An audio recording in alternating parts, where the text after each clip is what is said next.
Nah, di bagian terakhir, di bagian ketiga ini saya akan menjelaskan sedikit tentang, konsep dasar dari akuntansi pajak. Jadi akuntansi pajak itu apa? Tadi sempat kita sudah singgung di depan.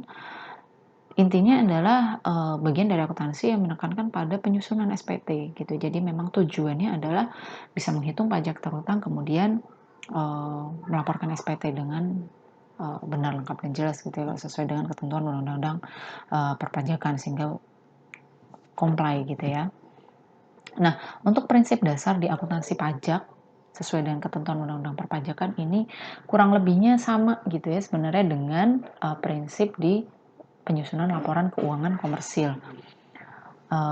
Contohnya misalnya, ada accounting unity, kesatuan akuntansi atau business entity, konsep kesinambungan atau kelangsungan usaha atau going concern tadi yang sudah kita bahas, kemudian konsep nilai historis gitu ya,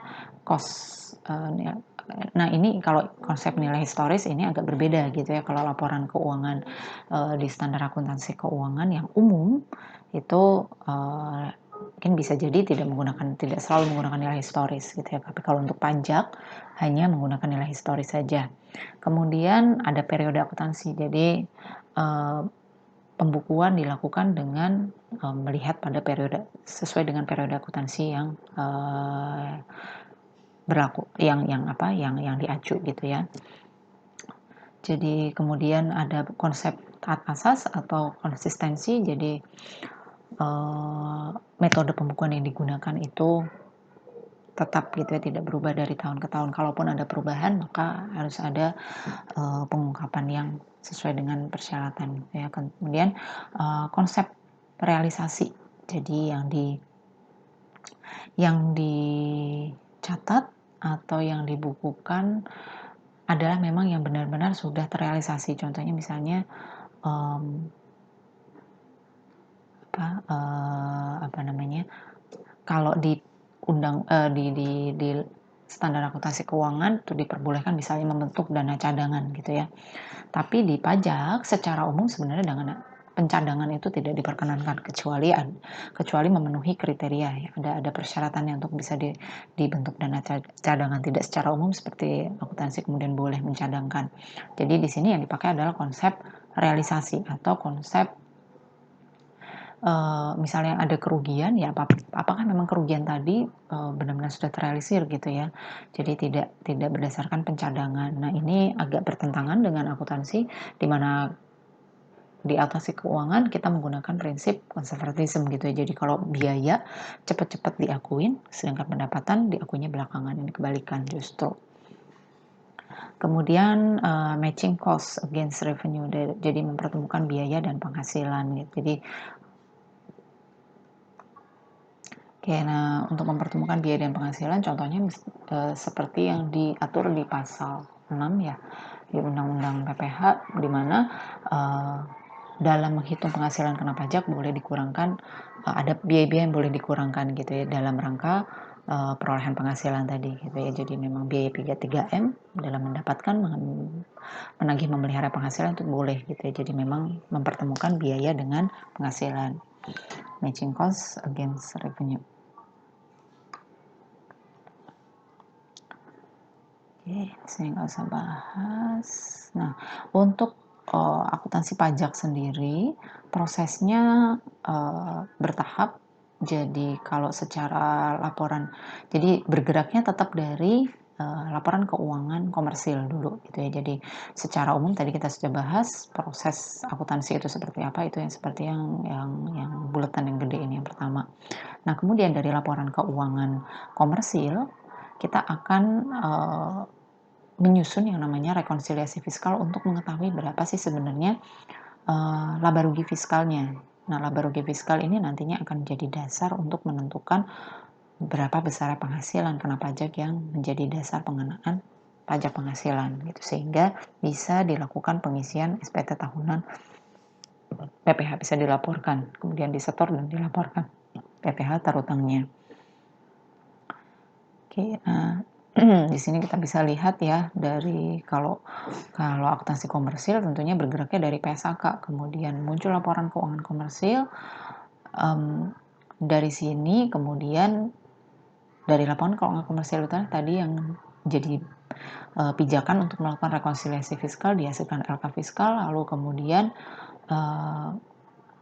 ada pelaporan gitu ya dalam SPT tahunan. Bisa juga ini dikategorikan sebagai pelaporan SPT masa, misalnya ada puput gitu ya. Nah, di sini efek dari pembayaran pajak, penyetoran pajak yang dilakukan oleh perusahaan itu merupakan bagian dari akuntansi PPh. Begitu juga dari laporan keuangan komersil ini nantinya akan bergerak ke sini gitu ya. Jadi akan mengakomodir pencatatan atas efek-efek dari pembayaran, penyetoran pajak gitu ya, pemotongan dan sebagainya. Kemudian di sini jadi ada laporan keuangan yang final, karena bisa jadi di sini termasuk juga pencatatan terkait aktiva, kewajiban beban pajak kini, beban pajak tangguhan itu masuk di sini juga. Nah, nanti yang di final itu sudah memasukkan semua komponen tadi, sehingga si pengguna laporan keuangan bisa memperoleh informasi yang menyeluruh gitu ya, termasuk efek pajaknya juga gitu.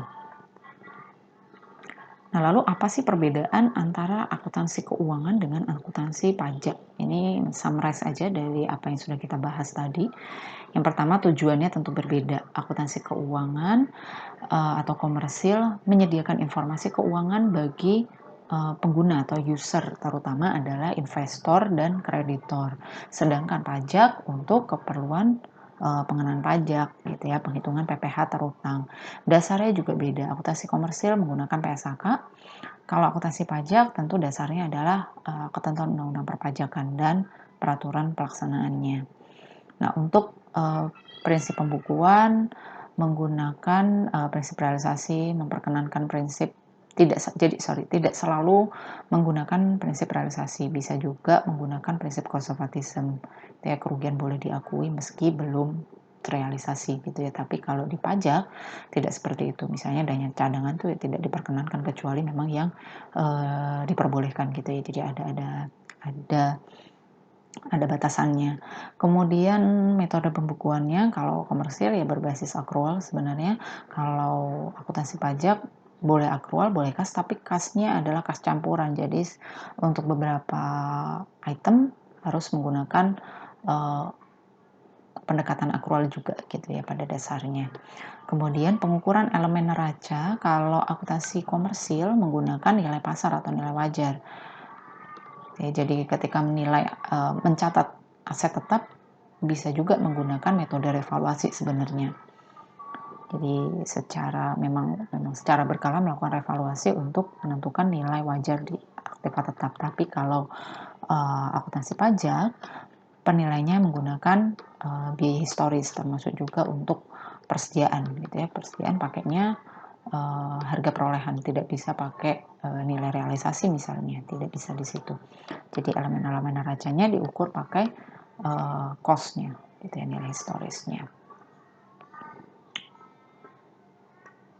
Oke. Nah, ini di sini bisa kalian lihat ya, untuk akun-akun pajak, akun-akun terkait pajak, nanti ada PPh pasal 21, PPh pasal 22, 23, 24, 25, 26. Kemudian saldo normalnya apa? Ini kayaknya lebih enak saya bahas nanti kalau pas sudah mau masuk jurnal ya. Jadi lebih tergambar gitu kok ini. Jadi bukan untuk dihafalkan tapi lebih ke pemahaman aja sebenarnya gitu ya. Jadi nanti dibedakan antara pajak yang memang kita setorkan pajak kita sendiri gitu ya, pelunasan pajak sendiri dan pelunasan pajak pihak lain gitu ya. Kalau pajak sendiri tentu nanti akan menjadi kredit pajak, jadi sifatnya uang muka atau pajak dibayar di muka gitu ya. Tapi kalau misalnya pajak yang kita pungut berarti statusnya menjadi hutang pajak gitu ya. Jadi tidak bisa dikreditkan, tidak akan menjadi pajak dibayar di muka. Kira-kira seperti itu. Oke, terima kasih. Kita lanjutkan dengan sesi tanya jawab saja.